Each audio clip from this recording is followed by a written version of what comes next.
Shalom, jumpa lagi dengan saya Yeni Indra di Seruput Kopi Firman Tuhan dengan renungan yang berjudul Rajin ke gereja tapi bisnis tetap bangkrut. Kenapa? Seorang sahabat pernah bercerita kepada saya, Bu Yeni, dulu saya kerja sama dengan teman yang sangat aktif di gereja, rajin ibadah, rajin pelayanan, kelihatannya rohani sekali.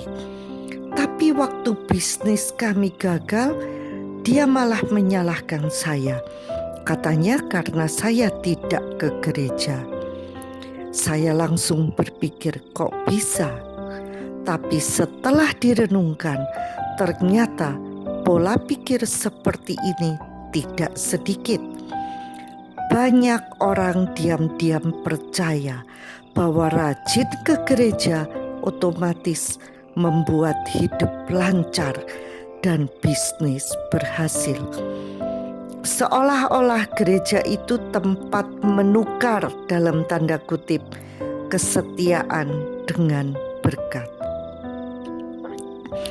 Kalau rajin hadir, Tuhan harus memberkati.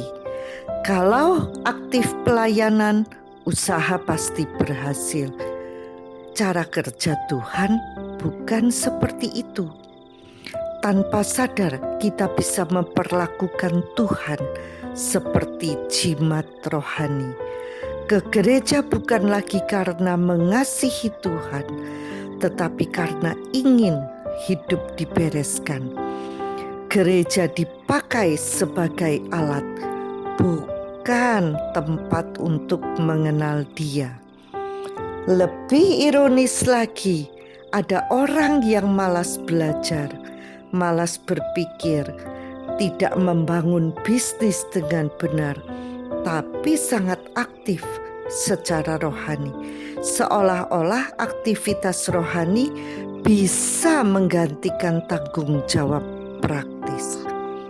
Partner dipilih sembarangan, masuk usaha tanpa perhitungan, tidak paham pasar, tidak punya sistem, tidak mengerti arus kas.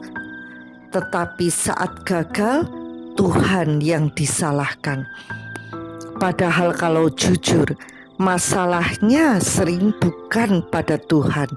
Masalahnya ada pada cara kita berpikir, memilih, dan bekerja. Memang benar, Tuhan adalah sumber berkat kita. Tapi ada satu hal penting yang harus kita pahami. Ada kehendak Tuhan, the will of God. Ada cara Tuhan, the way of God. Banyak orang suka bagian Tuhan mau memberkati, tetapi tidak mau belajar bagaimana cara Tuhan bekerja. Dalam Ulangan 8 ayat 18 dikatakan bahwa Tuhan memberi kita kuasa untuk memperoleh kekayaan. Perhatikan, bukan uang yang jatuh dari langit, tetapi kemampuan. Seringkali berkat Tuhan datang dalam bentuk ide, hikmat, koneksi, ketepatan membaca peluang, kemampuan mengelola, dan keberanian mengambil keputusan. Artinya, berkat itu sering muncul sebagai kapasitas, bukan hasil instan. Karena itu, untuk berhasil dalam bisnis tidak cukup hanya berdoa. Kita juga harus belajar strategi, manajemen, marketing, pelayanan, sistem, membangun sistem yang baik, keuangan, cara membaca pasar. Kita perlu jujur bertanya, apakah produk kita memang dibutuhkan? Apa keunikan produk kita? Bagaimana cara menjualnya? Apakah partner kita orang yang tepat? Ini bagian kita.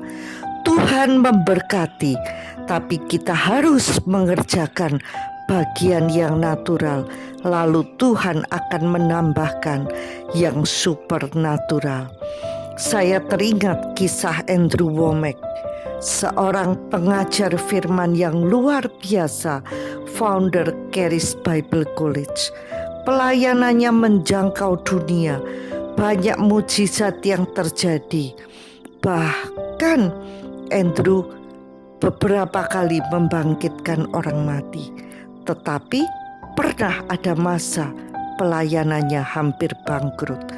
Bukan karena Tuhan meninggalkan, bukan karena kurang berdoa. Jawabannya sederhana, karena mismanagement.